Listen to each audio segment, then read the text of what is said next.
We're going to look at this concept of how to build a family, and we're going to talk about family friction. You've probably not heard of family friction.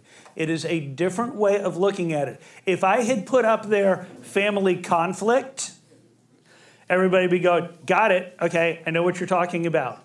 We're going to try to change the way that you look at family conflict and start thinking about managing family friction. Now, I'm going to put this microphone down and talk a little bit because I want to do hand motions. Okay, I grew up in Sunday school. Everything had hand motions. But I think sometimes the concepts are easier to see if we demonstrate them. And then when we go through the principles, you go, oh, okay, now I understand. So if I do this, does that make sense? You got some relationships like that? Okay, that's conflict right there. Now, I want you to notice, if this is you, and this is the family member that you have conflict with, and you're doing this, both hands are doing exactly the same thing. Right? Okay, wait a minute. There's two of us involved in this conflict. And if you do this long enough, it starts to hurt. I'm almost afraid to ask this question, but I will. How many of you ever grew up playing the game like Bloody Knuckles? Is that okay? You know, I think I learned it at church camp. Ironically enough, which served me well. No, okay, we can't go there. If you don't know what the game is, basically you square up with somebody like this, and it's about reflexes. Now, if you want to try to put a positive spin on it, you're learning to react quickly. But basically the idea is, like when it's your turn, you try to hit their knuckles before they pull away. And then if they pull away, they win, and then they get to try to hit your knuckles, and then you try to pull away. Basically, the relationship constitutes with two people trying to hurt each other, right? And the whole goal of the thing is to see if I can hurt you more than you hurt me, okay? That's conflict. That's winners and losers and hurt and pain and doing this. So if you're stuck in one of these relationships and you go, it's a family relationship, I want to hold on to it, but we're doing this, how do you stop doing this? Okay? We'll get to that. We will get to the walkway. Here's what most people try to do first. Maybe if I hit them hard enough, they'll stop. So you have this person going, maybe if I hit them hard enough, they'll stop. This person who's also in conflict is saying, maybe if I hit them hard enough, they'll stop.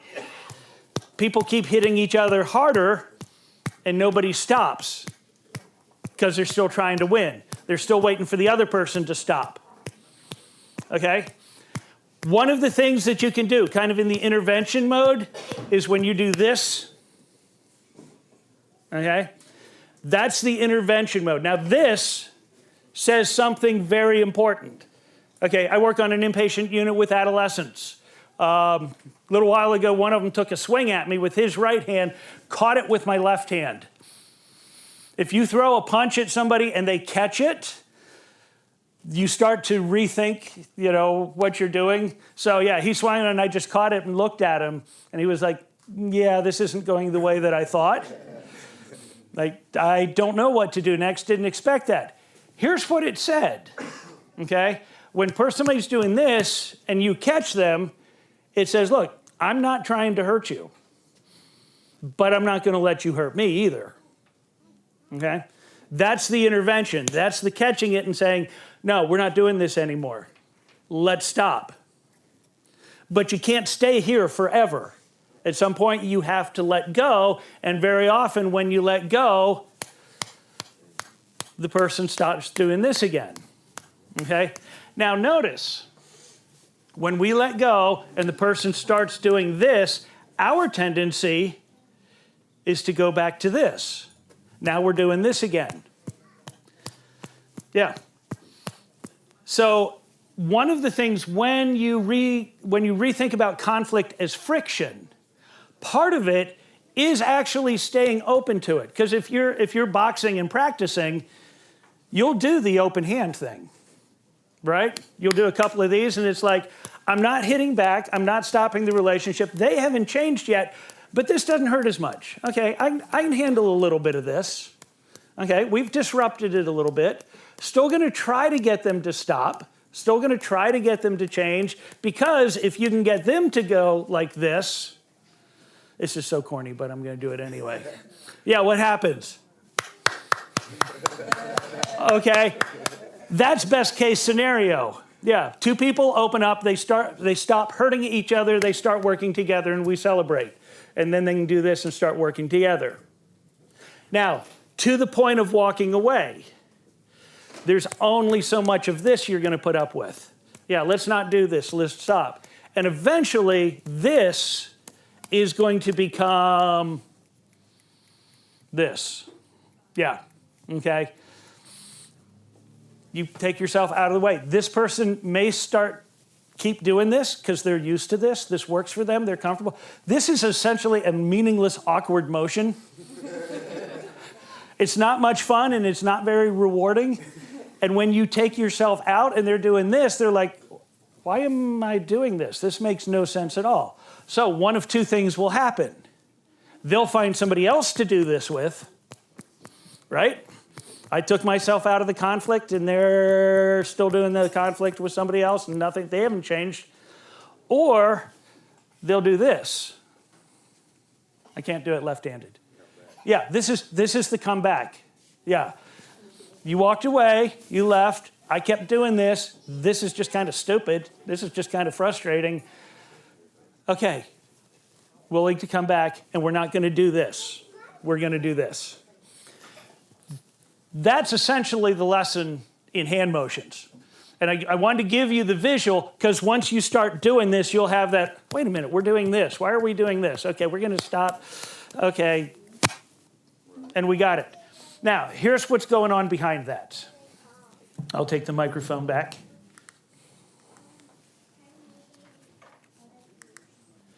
All right, so what is family friction? Why am I using the term friction? Friction is just this, right? Does this mean conflict? No, this means I'm getting warmed up. This means, yeah, we're about to go. Somebody does this and they do this. They're getting ready for action. Friction is not necessarily bad. And that's the point. Friction is just resistance. So let's go back to the Mother's Day planning, okay? You want to have a strong, healthy, supportive family. You're making plans. You go, hey, I think we should do this. And you get resistance. No, I don't think that's what I want to do. Okay, well, how about if we do this? Well, no, that's not what I think I want to do. And it's not conflict, but it's resistance. You know, it might be a discussion, it might be an argument, but you're not on the same page. It's just friction. Once you realize that, you're going to manage and respond to it differently. What is the source of friction? Two people in contact in motion. That's all it is. Any two people that are in contact, in motion, are going to experience friction. They can love each other, they can care about each other, they can want to help each other, they can be supportive of each other, but you have two people that are in contact, in motion, there's going to be friction. House guests. Yes, I would love you. Come stay with me for a day or two. Do you know the 3-day rule? House guests and fish. Yeah, start to smell at 3 days, that one. So even though everybody is a good person, everybody has the best of intention, you have two people in contact in motion, there's going to be friction. The difference between friction and conflict. Conflict puts people in opposition. That's what this is. Now, let's be honest. Some people like conflict. Right? That's okay. That's not bad. There's a lot of conflict out there. I don't like conflict. I am a conflict avoider. I actually married a conflict avoider. About 5 years into the marriage, we had to learn how to do conflict. because it was building up and we were both avoiding it. And so it was like we started like having to like be a little more direct and blunt and honest. It freaked the kids out. It's like, are you guys arguing? And it's like, no, we're getting better. The relationship is actually growing and developing. So if you like conflict, you got to pick your battles. There's a lot of conflict out there that's worth fighting for. Okay? You think behind FOA there's not occasionally some conflict? You think in making changes in the way that Dayton deals with addiction issue, there's not conflict? Oh yeah, there's conflict, and you need people who are okay with conflict to go, oh, is there a war? Is there a battle? Is there a fight? Sign me up. I am home. I am good at it. Oh, did you think I was going to back down and change my mind? Yeah, that's not really what I do. Okay, so there's nothing wrong with that. Some people like conflict. Some people hate it. Some people avoid conflict. Some people create it. Do you know any? The conflict and the drama comes with them. And it's like, why? Why is there always drama and conflict with this person around? Because they like it, they're comfortable with it, and they're good at it. If you like something, you're comfortable with it, and you're good at it, you're going to recreate it. On the inpatient unit that I work with adolescents, some of them grow up in homes that are just marked by constant conflict. They hate it, but they're comfortable with it. And we run a respect-based unit where I'll respect you, you respect me, we want you to respect yourself and each other. And it freaks them out. They don't know how to handle it. They don't know how to respond. So they will respond by creating conflict. They will do anything that they can, and some of them are very good. What can I do to make this person angry? You know, so they'll sit and watch you try to figure out your weak point and then poke at you a little bit, try to get you angry. Now you're upset, you're yelling at them, and they feel right at home. Okay, and it's like, wow, now everybody's angry at each other and yelling at each other, and everybody hates themselves and everybody else. I know how to do this. And it's very tough to get them to go, you don't need to do that here. We're going to have friction. Good night. We got 15 kids in a unit, you know, trying to get them at the same place. There's going to be friction. We're not doing the conflict. We're not going to let that happen. Conflict, once we look at something as conflict, it limits our perspective. It becomes win-lose. I have to win, you have to lose. Okay? Win-lose scenarios come out of conflict, and in a win-lose scenario, somebody loses every single time. So that's why we don't want to engage in the conflict. Right and wrong. I'm right. I know I'm right. Have you ever heard of the phrase living all alone in Wrightville? But I was right. Nobody's talking to me. Everybody's left me. I have no friends, but I'm right. Okay, well, maybe it was just a friction thing. Maybe it didn't have to be. I want this person to know and understand that I was right. Yeah, it may never happen. And you may not be right. There's always that possibility. So in that case, we're going to try to manage the friction. Strong wills become opposing forces. If you're in a relationship with a strong-willed person, good for you. Especially if you're also a strong-willed person. Because you get two strong-willed people moving in the same direction, they can get some stuff done. You know, that's a power couple. They're like, oh, you think I'm strong-willed? You ought to meet the person I'm married to. Right? You know, and we're together on this. You know, and then when the kids are looking at unified, strong-willed parents, they're going, yeah, we're done. We might as well just do it. Okay? So you want those strong wills moving in the same direction. Otherwise, remember an old picture of a cart, and it had like a draft horse, one of those big Clydesdales, hooked up on each end of it. Good horses pulling as hard as they could, but they were heading in opposite directions. That cart wasn't going to move. You either have to put both horses on the same side, pulling the same direction, or unhook one of the horses. Otherwise, you're not going to get anywhere. Friction, on the other hand, keeps people working together. The definition, two people in contact in motion, there will be friction. Now, friction can happen if you're moving in opposite directions or if you're moving in the same direction at different speeds. One's moving fast, one's moving slow. Moving in the same direction in contact, there's still friction. Situation we had in our house. We had one of our kids was living with us, just got him out of the house. Again, so far so good. We were all moving in the same direction. We all wanted the same thing. You know, he wanted a job, he wanted money, he wanted to be independent, he wanted to move out. My wife wanted that, and I wanted that.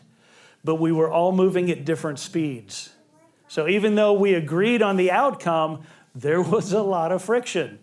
Oh, do we do this now? Do we do this later? I don't know. Maybe this is the right response. Maybe we should wait. Maybe we should act. Maybe we should say something. Maybe we shouldn't say something. How's the response doing? Well, that seemed good. A lot of discussions, a lot of friction, but we managed it and we got there. Friction's not bad or good. It just exists as part of life. Friction can be managed to keep the relationship healthy and functional.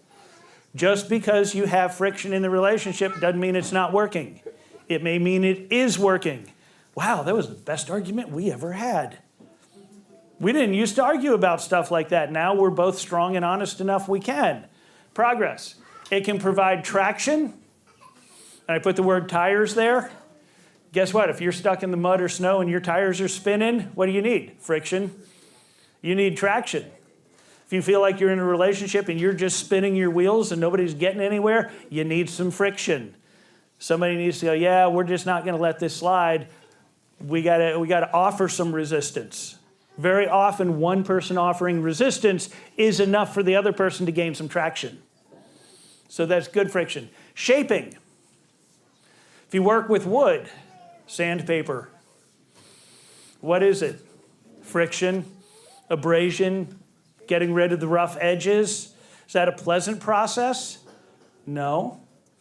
But if you are a good person in a relationship with somebody, or you're in a relationship with a good person, you want that impact. Oh my gosh, if you'd have met me 35 years ago, and not even my wife liked me back then. I'm serious. First impression was, wow, he's arrogant, you know. What's wrong with him? And we had actually a family member try to hook us up our freshman year in college, and it was like, yeah, I don't think so. Okay. The shape that I am in now is a result of a lot of sanding and shaping by a very strong-willed person who was going, yeah, I like you, but I'm not putting up with your stuff. You know, I deserve better and I'm married to you, so come on, bring it up, you know. And that's been good for me. All of those good uses of friction. In order to accept family friction, we've got 4 steps, nicely alliterated. Look, listen, love, and let go. That's the process. Now we've added some words. We're going to go on deep on this. Look inside first. Listen to understand. Love unconditionally. We've talked about unconditional love is one of the hallmarks of family. You know, when Becky says, hey, FOA feels like family, that's part of it. What do you have to do to be loved here? Show up. Those are the requirements. So we're going to come back to that one. And then this balance of letting go and holding on.